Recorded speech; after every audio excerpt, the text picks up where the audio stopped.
రాష్ట్ర కాంగ్రెస్ పార్టీలో వివాదాలు తీవ్రస్థాయికి చేరినట్టుగా కనిపిస్తూ ఉన్నది. ఏదైతే కొద్ది రోజులుగా జరుగుతున్నటువంటి పరిణామాలన్నీ కూడా మంత్రి పొంగులేటి శ్రీనివాసరెడ్డి చుట్టూరే తిరుగుతూ ఉన్నాయి. కొన్ని 2, 3 కీలక ఘటనలు జరిగినాయి. ఆ ఘటనలన్నింటిలో కూడా మంత్రి పొంగులేటి శ్రీనివాసరెడ్డి టార్గెట్ అయ్యారు. తాజాగా అనిరుద్ రెడ్డి కాంగ్రెస్ పార్టీకి సంబంధించినటువంటి, అట్లాగే ముఖ్యమంత్రి సొంత నియోజకవర్గానికి సంబంధించినటువంటి ఎమ్మెల్యే అనిరుద్ రెడ్డి రెవెన్యూ శాఖ మంత్రిగా ఉన్నటువంటి పొంగులేటి శ్రీనివాసరెడ్డి మీద ఆరోపణలు చేశారు. రెవెన్యూ శాఖలో అవినీతి పెరిగిపోయింది, చిన్న చిన్న ఆఫీసర్లు చిన్న చిన్న పనులకు కూడా లక్షల రూపాయలు వసూలు చేస్తూ ఉన్నారని చెప్పి కూడా ఆయన మాట్లాడారు. అధిష్టానం పిలిచింది, బుజ్జగించింది, అన్నీ జరిగినాయి. అయినా కూడా ఆయన ఎక్కడ వెనక్కి తగ్గలేదు. ఆధారాలన్నీ కూడా నేను వాళ్ళకు పార్టీలో ఇస్తానని చెప్పేసి ఆ రోజు జరిగినటువంటి సమావేశానికి ఆయన అవన్నీ కూడా డాక్యుమెంట్లు తీసుకొని వచ్చారు. దాని మీద లోపల కూడా హాట్గా చర్చ జరిగినట్టుగా ఉంది. ఎక్కడ కూడా ఆ చర్చ తర్వాత లోపల ఆ మీటింగ్ సమయంలో కూడా ఎక్కడ కూడా ఆయన వెనక్కి తగ్గలేదు. ఆయన ఏదైతే స్టాండ్ తీసుకున్నారో రెవెన్యూ శాఖ మంత్రి పొంగులేటి శ్రీనివాసరెడ్డికి టార్గెట్గా ఆయన దానికే స్టిక్ అనే ఉన్నారు, ఎక్కడ కూడా వెనక్కి తగ్గలేదని చెప్పారు. సో దానికి ముందు మహారాష్ట్ర ఎలక్షన్స్ సమయంలో పొంగులేటి శ్రీనివాసరెడ్డి ఇంటి మీద ఎన్ఫోర్స్మెంట్ డైరెక్టరేట్ సోదాలు జరుగుతాయి. ఆ ఇంట్లోకి వెళ్ళినటువంటి అధికారులు దాదాపు 2 రోజుల పాటు సోదాలు చేసిరు. ఆయన ఇంట్లో ఏమంటారు డబ్బులు లెక్క పెట్టే మిషన్లు పోయినాయి. ఇదంతా జరిగింది. అధికారులు వెళ్ళిపోతారు, మిషన్లు వెళ్ళిపోతాయి, అన్నీ వెళ్ళిపోతాయి. బట్ ఇప్పటి వరకు ఎట్లాంటి దాని మీద ఈడీ నుంచి కానీ, ఇటు పొంగులేటి శ్రీనివాసరెడ్డి నుంచి కానీ, రాష్ట్ర ప్రభుత్వం నుంచి కానీ ఎట్లాంటి స్టేట్మెంట్ ఉండదు. అంటే ఫస్ట్ ఇన్సిడెంట్లో పొంగులేటి శ్రీనివాసరెడ్డి టార్గెట్ అయినట్టుగానే కనిపించింది. అంటే ఏదో అని బెదిరించడానికి ఈడీని పంపించి తర్వాత మళ్ళీ ఏది లేదు అని చెప్పేసి బయట ఎల్లగొట్టిరా అని చెప్పి అనిపించింది. ఎందుకంటే ఈడీ దాడులు జరిగితే ఎక్కడైనా ఏ చిన్న ఇష్యూ అయినా కూడా వాళ్ళు ఒక ప్రెస్ నోట్ రిలీజ్ చేస్తారు. వాళ్ళ అఫీషియల్ ఎక్స్ హ్యాండిల్లో ఆ ప్రెస్ నోట్ కూడా పెడతారు. వాళ్ళు లేదు అంటే వాళ్ళ వెబ్సైట్లో డిస్ప్లే చేస్తారు. ఫలానా చోట మేము సోదాలు చేసినాము, అక్కడ ఇట్లా సో అండ్ సో దొరికింది, ఇంత అమౌంట్ దొరికింది, ఇన్ని డాక్యుమెంట్లు దొరికినాయి, సో ఫర్దర్గా మేము మళ్ళీ ఎంక్వైరీ చేస్తామని చెప్పేసి వాళ్ళు చెప్తారు. బట్ అక్కడ ఎక్కడ కూడా వాళ్ళు ఆ ఈడీకి సంబంధించి ఇప్పటివరకు ఎట్లా స్టేట్మెంట్ రాలేదు. కాబట్టి ఇది కేవలం ఆయన ఏదో దాడి చేయడానికా లేకుంటే ఆయన దారికి తెచ్చుకోవడానికా చేసిన ఘటనగా ఆ రోజు చర్చ జరిగింది. ఆ తర్వాత జరిగినటువంటి పరిణామాల్లో కొంచెం గ్యాప్ తర్వాత అనిరుద్ రెడ్డి వ్యవహారం తెరపైకి వచ్చింది. అనిరుద్ రెడ్డి ముఖ్యమంత్రి రేవంత్ రెడ్డి సొంత జిల్లాకు సంబంధించినటువంటి వ్యక్తి కావడం కూడా ఇందులో పొంగులేటి టార్గెట్గానే ఇదంతా నడుస్తున్నదనే చర్చ మొదలైంది. ఇప్పుడు తాజాగా మొన్న ఒక ఫామ్ హౌస్లో పేకాట, కోడి పందాలు ఇవన్నీ కూడా జరిగినాయి. సో ఈ జరిగిన వ్యవహారంలో ఇప్పుడు తాజాగా బయటకు వచ్చిన విషయం ఏంటి అంటే పొంగులేటి శ్రీనివాసరెడ్డికి సంబంధించినటువంటి ముఖ్య అనుచరుడు మువ్వా విజయ్ బాబు, ఆయన స్టేట్ ఒక కార్పొరేషన్కి చైర్మన్గా కూడా ఉన్నారు. ఆయన ఆ కోడి పందాల్లో పాల్గొన్నారు అని చెప్పి ఇవాళ ఒక వీడియో బయటకు వచ్చింది. అంటే ఇప్పటి వరకు 2 రోజులుగా జరుగుతున్నటువంటి వ్యవహారాలు, ఆ కోడి పందాల వ్యవహారానికి సంబంధించి 2 రోజులుగా జరుగుతున్నటువంటి వ్యవహారం అంతా కూడా బీఆర్ఎస్ పార్టీ చుట్టూ తిరుగుతూ ఉన్నది. బీఆర్ఎస్ పార్టీకి చెందినటువంటి పోచంపల్లి శ్రీనివాసరెడ్డికి చెందినటువంటి ఫామ్ హౌస్ అది. ఆయన ఫామ్ హౌస్లో ఇట్లా కార్యక్రమాలు జరుగుతూ ఉన్నాయి. దీని వెనకాల బీఆర్ఎస్ వాళ్ళ హస్తం ఉన్నది, పోచంపల్లి శ్రీనివాసరెడ్డి ఇవన్నీ చేస్తూ ఉన్నాడని చెప్పేసి కాంగ్రెస్ పార్టీ ఆరోపణలు చేస్తూ వచ్చింది నిన్న 2 రోజుల పాటు. కానీ నిన్న సాయంత్రం ఆయన పోచంపల్లి శ్రీనివాసరెడ్డి దాని మీద క్లారిటీ ఇచ్చేసిరు. ఆ ఫామ్ హౌస్తో నాకు సంబంధం లేదు, ఓనర్ని నేనే, బట్ దాన్ని నేను ఆల్రెడీ కౌలుకి ఇచ్చేసాను, ఇప్పుడు అందులోకి నేను వెళ్ళడం లేదు, దాన్ని నేను వాడడం లేదు అని చెప్పి ఆయన ఆల్రెడీ నిన్న ఒక లేఖ కూడా విడుదల చేసిరు. సో అయితే ఈ ఫామ్ హౌస్కు సంబంధించినటువంటి ఆ పేకాట కావచ్చు, ఆ కోడి పందాలు కావచ్చు, ఇవన్నిటిలో కూడా స్టేట్ కార్పొరేషన్ చైర్మన్ ఒకతను పాల్గొన్నారు. ఆ పాల్గొన్నటువంటి వ్యక్తి పొంగులేటి శ్రీనివాసరెడ్డి, మంత్రి పొంగులేటి శ్రీనివాసరెడ్డికి చాలా దగ్గర వ్యక్తి. సో ఇందులో మరి అంత సడన్గా ఎందుకు వాళ్ళు దాడులు చేయాల్సి వచ్చింది అక్కడ? అట్లా ఒకవేళ సమాచారం ఉంది, మంత్రి మనుషులు ఉన్నారన్నప్పుడు సాధారణంగా అది ఓపెన్ సీక్రెట్, ముఖ్యమైన వాళ్ళు ఉన్నప్పుడు పక్కకు తప్పుకుంటారు. కేవలం టార్గెట్ చేయాలనుకున్న వాళ్ళు ఉన్నప్పుడు మాత్రమే సినిమా చేస్తారు. మనం గతంలో కేటీఆర్ వాళ్ళ కుటుంబ సభ్యుల గృహప్రవేశ ఫంక్షన్ అప్పుడు మనం చూసినాం. వాళ్ళ గృహప్రవేశ ఫంక్షను ఇంట్లో పూజలు అవన్నీ జరిగినాయి, వాళ్ళు చిన్న పార్టీ చేసుకున్నారు. దాన్ని తీసుకొచ్చి ఏం చేసిర్రు, రేవ్ పార్టీ జరిగింది, డ్రగ్స్ పార్టీ జరిగింది అని చెప్పేసి ఒక ప్రచారం జరిగింది. సో అప్పుడు కేటీఆర్ టార్గెట్గా ఆ ఘటన జరిగింది అనుకోవచ్చు. బట్ నిన్న ఫామ్ హౌస్కు సంబంధించి చాలా కాలంగా ఫామ్ హౌస్ వేరే వాళ్ళు వాడుతూ ఉన్నారు, వేరే వాళ్ళకు కౌలుకి ఇచ్చేసిన అని చెప్పేసి పోచంపల్లి శ్రీనివాసరెడ్డి కూడా చెప్తా ఉన్నారు. సో అట్లాంటప్పుడు అక్కడ జరుగుతూ ఉన్నది, అందులో బీఆర్ఎస్ పార్టీకి సంబంధించినటువంటి వాళ్ళు కూడా ఎవరు లేరు. ఆ వ్యక్తి ఎవరైతే ఉన్నారో ఆయన గతంలో టీడీపీకి సానుభూతిపరుడు, చంద్రబాబు నాయుడుతో వీళ్ళందరితో కూడా కలిసి తిరిగినటువంటి వ్యక్తి. అక్కడ అవి పందాలు నిర్వహించండి అని చెప్పి కూడా బయటకు వచ్చింది. సో అందులో పొంగులేటి శ్రీనివాసరెడ్డికి సంబంధించినటువంటి వ్యక్తులు ఉన్నారనే సమాచారం ముందే తెలుసు కాబట్టి, ఆ ఇన్ఫర్మేషన్ తెలుసుకున్నారు కాబట్టే అక్కడికి పోలీసులను పంపించి దాని మీద రైడ్ చేయించారు. అక్కడ వాళ్ళని దాన్ని అంతా కూడా టేక్ ఓవర్ చేసిర్రు. ఆ ఫామ్ హౌస్ అంతా కూడా వీళ్ళు హ్యాండ్ ఓవర్లోకి తీసుకున్నారు అని చెప్పి కూడా ఇప్పుడు ప్రచారం జరుగుతూ ఉన్నది. సో ఈ విషయం ఎప్పుడైతే బయటకు వచ్చింది, అక్కడ పోయిన తర్వాత పోలీసులు అక్కడికి పోయిన విషయం బయటకు వచ్చిన తర్వాత ఈ వ్యవహారం అంతా కూడా ఇంకొక రకంగా వెళ్ళిపోతుంది. ప్రభుత్వంలో ఉన్న వాళ్ళే ఇందులో ఉన్నారనే విషయం బయటికి వెళితే దారుణంగా ఉంటుంది అనేది పెద్దలు భావించినట్టుగా తెలుస్తూ ఉన్నారు ప్రభుత్వంలో ఉన్న వాళ్ళు. ఎందుకంటే ఎక్కడ కూడా ఇందులో పొంగులేటి శ్రీనివాసరెడ్డి అనుచరులు ఉన్నారు, వీళ్ళ అనుచరులు ఉన్నారు, రాష్ట్ర కార్పొరేషన్ చైర్మన్ ఉన్నారనే విషయం ఇప్పటి వరకు బయటికి రానివ్వలేదు.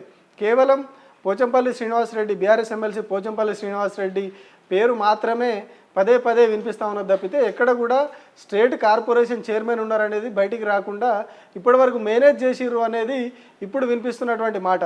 ఈయన ఒక్కరే కాదు, రాష్ట్ర కార్పొరేషన్ చైర్మన్గా ఉన్నటువంటి మువ్వ విజయ్ బాబే కాదు, ఇది కాంగ్రెస్ పార్టీకి సంబంధించినటువంటి కీలక నేత కేవీపీ రామచంద్రరావుకు సంబంధించినటువంటి అనుచరులు కూడా అందులో ఉన్నారు, ఆ పందాలలో పాల్గొన్నారు.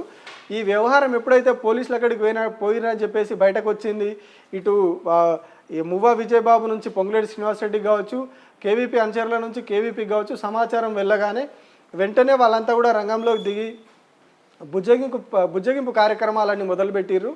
ప్రభుత్వ పెద్దలతోటి కావచ్చు, పోలీసు పెద్దలతోటి కావచ్చు, మరీ ముఖ్యంగా హోంశాఖ అవన్నీ చూసినటువంటి ముఖ్యమంత్రితో కూడా రాయబారాలు నడిచినాయని చెప్పి ప్రచారం జరుగుతూ ఉన్నది. ఆ రాత్రికి రాత్రి వీళ్ళందరితో చర్చలు జరిపి వీళ్ళందరితో మాట్లాడుకుని ఈ మాటలు ముచ్చట్లు అన్నీ అయిన తర్వాత వాళ్ళందరినీ కూడా అందులోంచి పక్కకు తప్పించేసి ఈ కార్పొరేషన్ చైర్మన్గా ఉన్నటువంటి మువ్వ విజయబాబు కావచ్చు, కేవీపీ రామచంద్రరావు అనుచరులు కావచ్చు, వీళ్ళందరినీ పక్కకు తప్పించేసి కేవలం పోచంపల్లి శ్రీనివాసరెడ్డి, బీఆర్ఎస్, ఆ తర్వాత కేటీఆర్ ఇట్లా ఈ టార్గెట్గానే వ్యవహారం నడిపిస్తున్నారు. ఎక్కడైతే వాళ్ళ పార్టీ మీదకి వస్తుంది వాళ్ళు అనుకున్నారో అది ఇటు తిరిగింది అని చెప్పి చెప్తా ఉన్నారు. ఇంకొక విషయం ఇందులో వినిపిస్తున్నది ఏంటి అంటే అసలు వాళ్ళ టార్గెట్ అంతా కూడా ఈ పొంగులేటి శ్రీనివాసరెడ్డి టార్గెట్గానే ఇదంతా చేసిర్రు. అక్కడికి పోలీసులు వెళ్ళిర్రు, ఆయన అనుచరులు అక్కడ ఉన్నారని తెలుసు కాబట్టి అక్కడికి పోలీసులను పంపించి అక్కడ సోదాలు చేయించారు, వాళ్ళని అదుపులోకి తీసుకున్నారు. కానీ ఎప్పుడైతే ఈ రాత్రిపూట అరెస్టు కాగానే పెద్దలు ఎవరైతే ఎంట్రీ ఇచ్చిరో కేవీ రామచంద్రరావుకి ఢిల్లీ స్థాయిలో మంచి పరిచయాలు ఉన్నాయి, ఆయన ఆ స్థాయిలో ఒత్తిడి తీసుకురావడం, ఇక్కడ పొంగులేటి శ్రీనివాసరెడ్డి కూడా ప్రభుత్వ పెద్దలతోటి చర్చలు జరిపారని చెప్తా ఉన్నారు. సో ఇవన్నీ జరిగిన తర్వాత వీళ్ళందరినీ కూడా కేవీపీ రామచంద్రరావు అనుచరులని, పొంగులేటి శ్రీనివాసరెడ్డికి సంబంధించినటువంటి అనుచరులందరినీ కూడా పక్కకు తప్పించేసి కేసులో అప్పటి నుంచి కంప్లీట్గా ఈ కేసునంతా కూడా కేవలం ఆ రాత్రికి రాత్రి వ్యవహారం అంతా నడిపించేసి తెల్లారేసరికి బయటకు వచ్చింది ఏంటంటే కేవలం బీఆర్ఎస్ పార్టీకి సంబంధించినటువంటి ఎమ్మెల్సీ ఫామ్ హౌస్లో అసాంఘిక కార్యకలాపాలు జరుగుతున్నాయన్న ఒక ప్రచారాన్ని బలంగా బయటకు తీసుకొచ్చారు తప్పితే అప్పటి వరకు కూడా టార్గెట్ అంతా కూడా మంత్రి పొంగులేటి శ్రీనివాసరెడ్డి మాత్రమే, ఆయన టార్గెట్గానే ఇదంతా జరిగిందనేది ఇప్పుడు ఇన్నర్గా జరుగుతున్నటువంటి చర్చ కాంగ్రెస్ పార్టీ వర్గాల్లో కావచ్చు, పొలిటికల్ సర్కిల్స్లో కావచ్చు, ఇదంతా కూడా ఇదే చర్చ జరుగుతూ ఉన్నది. వరుసగా ఆయన టార్గెట్ చేస్తూ ఉన్నారు. మరి ఎందుకు అంతలా ఆయన టార్గెట్ చేస్తూ ఉన్నారు అనేది చూస్తే గతంలో ఆయన ప్రభుత్వం ఏర్పడిన కొత్తలో నేను ప్రభుత్వంలో నెంబర్ 2 అని చెప్పుకున్నారు, రాష్ట్ర ప్రభుత్వంలో నేనే నెంబర్ 2 అని చెప్పుకున్నారు, పవర్ సెంటర్ కూడా నేనే అని చెప్పి చెప్పుకున్న పరిస్థితి. సో అట్లాంటి వ్యక్తి కొద్ది రోజుల క్రితం నేను నెంబర్ 1 కాదు 2 కాదు, నేను కంప్లీట్గా లాస్ట్ నెంబర్ నాది 12వ నెంబర్ నాది అని చెప్పుకునే పరిస్థితి వచ్చింది. అంటే కేవలం ఒక ఏడాదిలోనే నెంబర్ 1 అని చెప్పుకున్న వ్యక్తి ఎందుకు నేను నెంబర్ 12 అని చెప్పుకోవాల్సి వచ్చింది? అంటే ఈ సంఘటనలు ఏవి కూడా రాజకీయ దురుద్దేశంతో జరుగుతున్నాయి, ఏదైనా ఉద్దేశపూర్వకంగా చేయట్లేదు అని మనం అనుకుంటే ఎందుకు నేను నెంబర్ 1 అని చెప్పుకున్నటువంటి పొంగులేటి శ్రీనివాసరెడ్డి సడన్గా నేను నెంబర్ 12 అని చెప్పుకుంటాడు? అట్లాగే గతంలో రేవంత్ రెడ్డికి అంటే ప్రభుత్వం ఏర్పడిన కొత్తలో రేవంత్ రెడ్డికి ఆయనకు చాలా దూరం ఉంది, రేవంత్ రెడ్డితో కలవట్లేదు అని చెప్పి ప్రచారం కూడా జరిగింది. ఒక దశలో గెలిచిన తర్వాత డిసెంబర్ 3 ఫలితాల తర్వాత సీఎం పదవి కోసం పొంగులేటి శ్రీనివాసరెడ్డి కూడా చాలా ట్రై చేశారు. ఎందుకు అంటే ఖమ్మం జిల్లాతో పాటు నల్గొండ ఇంకా 1-2 జిల్లాలలో చాలామంది ఎమ్మెల్యేలు ఆయన చేతిలో ఉన్నారు కాబట్టి ఆయననే ముఖ్యమంత్రి పదవి కోసం ట్రై చేస్తూ ఉన్నారు. దీనివల్ల రేవంత్ రెడ్డికి పొంగులేటి శ్రీనివాసరెడ్డికి మధ్యలో చాలా గ్యాప్ వచ్చింది, వాళ్ళిద్దరు కలవట్లేదు అనే చర్చ జరిగింది.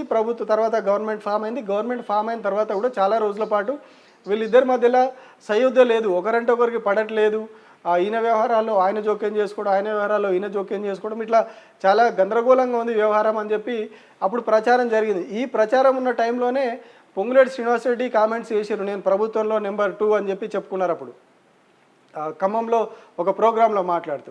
సో ఆ తర్వాత ఈడీ రైట్స్ జరగడం ఇదంతా జరిగిన తర్వాత కంప్లీట్గా పొంగులేటి శ్రీనివాసరెడ్డి ఎప్పుడు చూసినా రేవంత్ రెడ్డి పక్కనే ఉంటా ఉన్నారు, రేవంత్ రెడ్డితో పాటే కనిపిస్తూ ఉన్నారు. ఏ ప్రోగ్రామ్ అయినా, ఆయన ఇంట్లో ప్రోగ్రామ్ జరిగినా లేదా ఇంట్లో మీటింగ్ జరిగినా బయట ఎక్కడైనా కూడా కంప్లీట్గా రేవంత్ రెడ్డి పక్కనే కనిపిస్తూ ఉన్నారు.